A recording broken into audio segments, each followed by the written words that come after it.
Israel और Hamas के बीच एक और जहां पर डोनाल्ड ट्रंप ने सीज फायर करा दिया, लेकिन इजराइल अब भी हमास को छोड़ने के मूड में नहीं है। खबर मिल रही है कि इजराइल ने सुरंग में घुसकर हमास के 40 लड़ाकों को ढेर कर दिया। यानी बताया यह भी गया कि ये जितने भी हमास के लड़ाके थे, ये करीबन 9 महीने से उस सुरंग में थे, छुपे हुए थे, और अब इजराइल ने घुसकर उन लड़ाकों को तबाह कर दिया, खत्म कर दिया। इस खबर पर अधिक जानकारी के लिए हमारे साथ चेतन जुड़े हैं। चेतन, इजराइल और हमास की लड़ाई, एक तरफ सीज फायर की बात सामने आई थी, लेकिन अब भी अगर देखें तो इजराइल शायद सीज फायर के मूड में नहीं दिख रहा है, क्योंकि अब भी वो हमास के उन 40 लड़ाकों को ठिकाने लगा चुका है। बिल्कुल, ये बात जो है वो इजराइल की तरफ से जरूर कही गई है। हालांकि सीज फायर की शर्त को इजराइल ने माना। शुरू में बेंजामिन नेतन्याहू जो प्रधानमंत्री हैं इजराइल के, उन्होंने इस बात को लेकर गुस्सा भी जाहिर किया था कि जो शर्तें थीं, जिनमें शव जो हैं वो इजरायली बंदकों के लौटाए जाने थे, उसके कई जो हैं वो बदल के लौटाए गए, कुछ हुआ। हालांकि शुरुआती वो चीज़ें थी, लेकिन उसके बाद इजराइल जो है वो शांत हो गया। लेकिन इजराइल शांत ज़रूर हुआ है। हम ये कहते हैं ना कि टाइगर नेतन्याहू जो हैं वो शांत दिख रहे हैं, लेकिन वो अपने दुश्मनों को निपटा के ही मानेंगे। वो नहीं चाहते कि उनका कोई भी दुश्मन मिडल ईस्ट में अब रहे, क्योंकि इजराइल शांति चाहता है। जब 7 अक्टूबर को हमास ने इजराइल पर हमले किए, वहां के लोगों को बंधक बनाया, लोगों को मारा, उसके बाद से ही ताबड़तोड़ जो कार्रवाई है वो इजराइल कर रहा है। लेकिन अब खबर सामने आई है कि इजराइल ने दावा किया है कि उसने सुरंग में फंसे 40 हमास लड़ाकों को मारा है। ये लड़ाके गाजा के दक्षिणी जो शहर है रफा, वहां पर एक सुरंग में मौजूद थे। बताया जा रहा है कि मार्च से कई जो लड़ाके हैं वो इस सुरंग में फंसे हुए हैं। 200 से ज्यादा हमास लड़ाके, जिनमें से 40 हमास लड़ाकों को अब मारने का जो दावा है वो इजराइल कर रहा है। इजराइल इससे पहले भी रफा में कई लड़ाकों को मारने का जो दावा है वो कर चुका है, गिरफ्तार करने का भी दावा कर चुका है। हालांकि हमास ने इन सभी दावों पर कोई प्रतिक्रिया अब तक नहीं दी है। इजरायली मीडिया रिपोर्ट्स अब ये कह रहे हैं कि राफा की जमीन के नीचे पिछले 9 महीने से, अगर हम माने कि मार्च से करीब 200 हमास लड़ाके फंसे हुए हैं। हमास की मांग के बावजूद इजराइल उन्हें बाहर तक निकलने नहीं दे रहा है। यानी कि वो ये जानते हैं कि अगर हम बाहर आए तो इजराइल के जो फोर्सेस हैं वो हमें निपटा देंगे। लेकिन इजराइल ने अब ये दावा किया है कि अब तक हमने 40 जो लड़ाके हैं उनको मार दिया है, उनको ठिकाने लगा दिया है। रॉयटर्स एक एजेंसी है, उन्होंने पिछले महीने अपनी रिपोर्ट में ये बताया था कि राफा में मौजूद हमास के लड़ाके, जिनमें पिछले 7-8 महीने से संपर्क नहीं हो पाया है हमास का, शायद ये भी नहीं जानते कि अब सीजफायर लागू हो चुका है। उनको कुछ अता पता नहीं है, वो सिर्फ अपनी जिंदगी अंदर जी रहे हैं, क्योंकि बाहर जो इजरायली फोर्सेस हैं उन्हें निकलने नहीं दे रही, कोई रास्ता उन्हें नहीं दे रही हैं, और उनको पता है अगर हम बाहर आए तो हम निपटा दिए जाएंगे।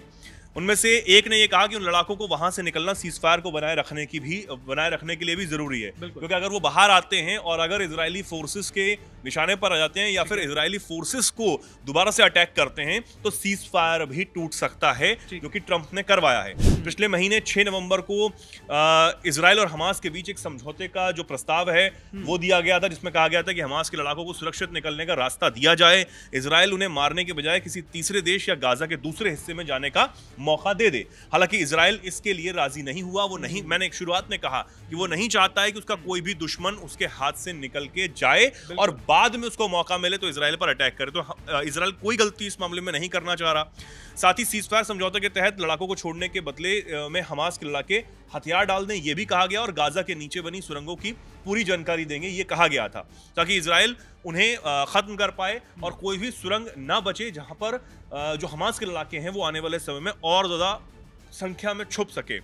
इस डील से जो इजिप्ट है वो ये चाहता था कि युद्ध विराम कायम रहे, क्योंकि राफा में लड़ाई बढ़ने से फिर से युद्ध जो है वो छिड़ सकता है और सीजफायर टूट सकता है। ये प्रस्ताव अमेरिका और कतर की जानकारी में भी था, अमेरिका को भी पता था और कतर को भी पता था, ताकि गाजा में चल रहा जो भी युद्ध है या फिर जो भी संघर्ष है उस पर विराम जो लगा हुआ है उसको बचाया जा सके।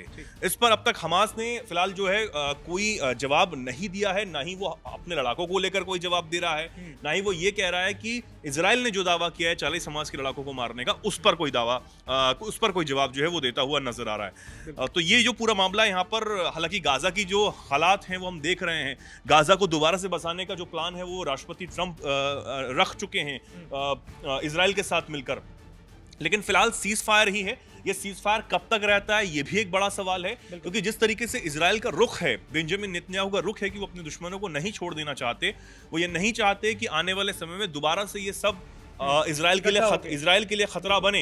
हालांकि मिडल ईस्ट में इन दिनों एक अलग जो सुगबुगाहट है, एक अलग राजनीति चल रही है। पिछले दिनों हमने देखा कि तेहरान में एक बहुत बड़ी मीटिंग होती है सऊदी अरब जिसमें शामिल होता है, उसके बाद तुर्की जो है वो शामिल होता है, और इसके साथ ईरान। ये एक बहुत बड़ी बॉन्डिंग यहाँ पर बनती हुई नजर आ रही है, और ये ऐसे देश जो एक दूसरे को देखना भी पसंद नहीं कर रहे थे, तो ये अब इकट्ठा जो है वो मिलते हुए नजर आ रहे हैं। और ये किसी और की वजह से नहीं, बल्कि इजराइल एक सबसे बड़ी वजह है जिसने मिडल ईस्ट में एक ऐसी तबाही और एक ऐसा डर फैलाया, जिसके बाद जो तमाम खाड़ी देश और तमाम जो मुस्लिम देश हैं वो ये चाहते हैं कि इजराइल को काउंटर करने के लिए, इजराइल को दबाने के लिए हम एक साथ आए, ताकि इजराइल हमें अकेला पाकर कुछ बड़ा ना कर दे। हालांकि अब ये तमाम देश अमेरिका पर भी निर्भर नहीं रहना चाहते हैं, क्योंकि उनको पता है कि कतर के साथ क्या हुआ। कतर पर जो हमला इजराइल की तरफ से किया गया, उसके बाद अमेरिका भी बहुत खुलकर नहीं बोला था। सबसे बड़ी बात यह थी कि अमेरिका का बेस वहां पर था, उसके बावजूद भी वो नहीं बोला। ट्रंप जो है वो खुलकर इजराइल के साथ खड़े हुए नजर आए। ये तक वो कहते हैं कि अगर बेंजामिन नेतन्याहू को कुछ होता है तो ये बहुत बुरा होगा। तमाम बहुत सारी चीजें हैं, लेकिन फिलहाल ये बड़ा दावा है, क्योंकि 200 से ज्यादा हमास लड़ाके फंसे हुए हैं, उनको इजराइल निकलने नहीं दे रहा। और अगर वो निकलने की कोशिश करते हैं और अगर कुछ दोनों तरफ से गोलीबारी होती है या फिर अटैक्स होते हैं, तो ये सीज फायर जो है वो टूट सकता है। बिल्कुल, देखिए ये सीज फायर टूट सकता है, क्योंकि कहीं ना कहीं अभी भी अगर हम देखें तो इजराइल के प्रधानमंत्री बेंजामिन नेतन्याहू अब भी कहीं ना कहीं अपने उन दुश्मनों को छोड़ने के मूड में नहीं। हालांकि सीज फायर की बात तो सामने रखी थी डोनाल्ड ट्रंप ने, उन्होंने करवाने की पूरी कोशिश की और उसके बाद करवाया भी, लेकिन ये सीज फायर आखिर कब तक टिकेगा ये देखने वाली बात है। लेकिन इस बीच खबर यही है कि इजराइल ने हमास के 40 लड़ाकों को सुरंग में घुसकर खत्म कर दिया है। यानी इजराइल चाहता ही नहीं, वो कोई मौका ही नहीं देना चाहता अपने उन दुश्मनों को कि वो वापस उन पर रहम करे और वो वापस कमबैक कर जाए, और फिर उसके बाद वही हालात हो जो आज से 2 साल पहले वहां पर हुए।